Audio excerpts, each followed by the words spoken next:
popular, el campo democrático, te lo hago todavía más amplio, de cara a este desafío que tiene indudablemente. Sí, es el campo democrático, porque el peronismo y sus aliados no llega a 105 diputados sobre un total de 257 y para el quórum necesita 129, con lo cual si esperamos que el peronismo lo frene en el Congreso, estamos equivocados porque no nos dan número.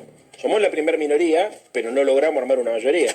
Para armar una mayoría hay distintos grupos que pueden ser interpelados y que pueden ser aliados en esto. Uno es la Unión Cívica Radical y el otro es el bloque nuevo de Pichetto que se ha armado, que yo lo veo como algo positivo porque eso favorece la cohesión de algunos bloques minoritarios y mejora el diálogo. Esa es la clave para frenar esto en el Congreso. Después, por más que todo el peronismo esté movilizado, unido, en el Congreso no tiene mayoría. Hoy formaron un solo bloque, ¿no? Coalición Cívica, Pichetto, que va a ser el presidente de ese bloque, tiene un nombre medio particular. Si me aguardan un segundo. Sí, mientras le hago una pregunta a Leandro. En cuanto a las expresiones de Martín Lustó, que decía cuestionar el modo, pero no el fondo de la situación. ¿Qué pensás vos de eso? No, yo tengo una lectura completamente diferente. Para mí el modo es una barbaridad y el fondo también. Porque por lo que interpretás de lo que decía Martínez, si me lo mandás por ley algunas cosas también. Y me parece, a ver, yo creo que Martín está obligado a tratar de contener un sector más conservador del radicalismo. Recordémosle a la gente que desde hace una semana es el presidente de la Unión Cívica Radical. Entonces, adentro del radicalismo tenés sectores más conservadores, más progresistas. Entonces yo creo que debe tener que ver con eso, porque después, cuando uno analiza en profundidad el decreto de necesidad de urgencia, puede ser que alguna cosita uno puede estar de acuerdo, el tema de los automotores, alguna pavada así, pero en el fondo la intención ¿cuál es? Quitarle al Estado las herramientas para intervenir en el proceso económico. Sí, los trámites digitales y demás, yo también estoy de acuerdo, pero hay otros 700 artículos que no hacen más que complicar la vida del trabajador. Tratar de limitar la capacidad del Estado para intervenir en el proceso económico para siempre. Porque también hay muchas cosas que ellos podrían no aplicar, pero no les alcanza con no aplicar. Necesitan que quede plasmado en la ley, para que de esa manera se pueda cristalizar un modelo como el chileno. Como si fueran 2 de 3 pasos. El primero, el anuncio de Caputo, que fue la transferencia de recursos de los sectores populares de los trabajadores a los grupos concentrados.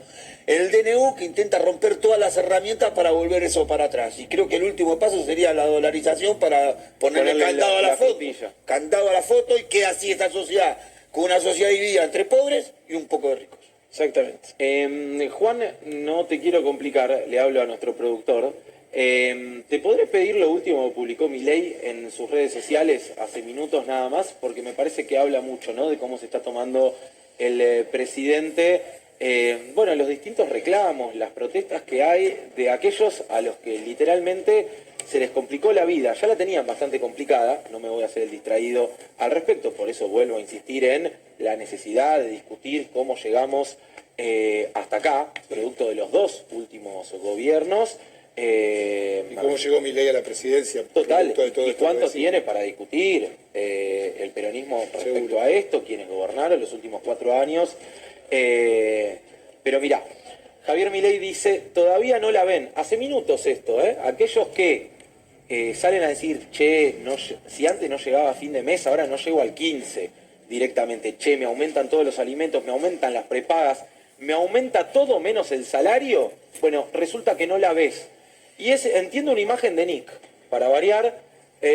Por ahora nadie lo acusa de plagio, en esta imagen por lo menos. Sería de Nick, no me atrevo a afirmarlo. No, ya sé que está la firma, pero digo, no sé si es una idea de Nick Gaturro, pero dice, hay una frase todavía no la ven, y una Argentina mejor, bueno, medio pixelado para que se entienda que hay de fondo y detrás de él que supuestamente no la ves. Yo lo que veo hasta acá es todo para la casta y muy poco para aquellos que votaron con la promesa de que el ajuste era a la casta y no a los argentinos de bien. O resulta que la casta eran los argentinos de bien, o resulta que los argentinos de bien era la porción más alta de la pirámide social en la Argentina. ¿Qué pensás, Leandro, de todo esto y de esta idea constante de argentinos de bien que la ven y los orcos que no la ven? Que el presidente tiene actitudes mesiánicas, que se piensa el dueño de la verdad, y que además está absolutamente desconectado de la realidad, como ya dio muestra durante muchísimos años. No sabe de lo que está hablando, pero no sabe en términos políticos, no sabe en términos sociales. Vos no podés aplicar una devaluación del 120% y cagarte de risa. No podés tuitear como si fueras un nene de 6 años. Perdónenme, con todo el respeto a la investidura presidencial, pero ¿qué es esto de los dibujitos, las boludeces? Nosotros necesitamos un presidente que tenga diálogo. No es que siga en campaña, sigue en una burbuja. Este es el problema, es una burbuja. Entonces, la única forma de ordenar un país es con un plan de desarrollo y de estabilización. Que alguno me diga una medida para crear empleo. Una medida. Una medida para mejorar la capacidad industrial de nuestro país. Una medida para capturar talentos.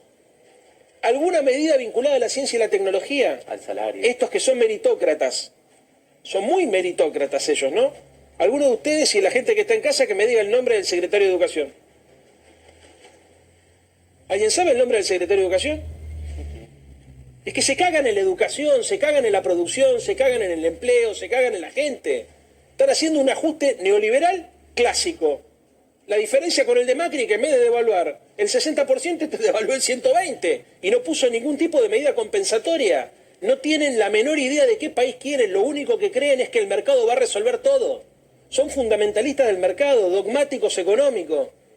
Y tienen además un mesianismo personal y una soberbia personal que si no la corrigen, va a llevar a la Argentina un desastre. Y se lo digo, te lo juro por Dios, Juan, con la mejor de las ondas, porque yo no quiero que a la Argentina le vaya mal. Te hago una pregunta, Leandro. Estoy de acuerdo con vos que claramente tiene un perfil contraindustrial el proyecto de Milei. ¿Por qué crees que la UIA salió a bancar? Por lo que ya había dicho Cristina en su momento, citando a Kalecki, que hay un sector de la burguesía argentina que está más interesada en tener una posición social superior que en ganar guita. Entonces, esa sociedad estamental, donde los ricos viven en una burbuja y están socialmente y culturalmente separados del resto de la sociedad, les agrada. Sí, y también, y también es cierto, Leandro, que hoy la UIA está copada por los lobistas. Quiero decir, Daniel Funes de Rioja no es un industrialista. Está claro, pero lo que digo es, porque es más amplia que la UIA. El problema es por qué los sectores de la producción, claro, ¿no? Sectores que tienen sus inversiones en la Argentina, pueden confiar en un presidente que destruyó la inversión pública. Que alguno me explique, viejo.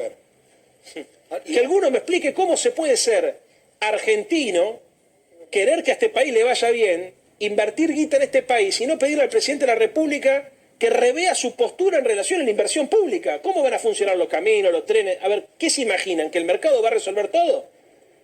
El mercado va a resolver solamente lo que sea rentable para resolver.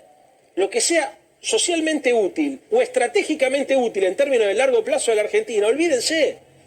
Entonces, me parece que yo entiendo que el peronismo y el campo nacional y popular, siempre que hablo del peronismo le pido perdón a los compañeros que son peronistas, yo no vengo del peronismo, pero me siento parte de esta familia ya, ¿no?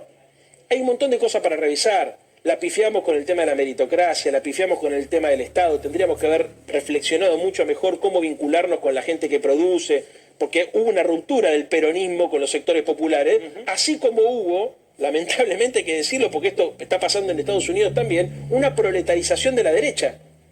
La derecha se ha proletarizado. Entonces hay muchas cosas para revisar, sin lugar a duda. Ahora, todos coincidimos en que si el Estado funciona mal, la solución no es terminar con el Estado, porque una sociedad sin Estado es una sociedad regida por la ley de la selva.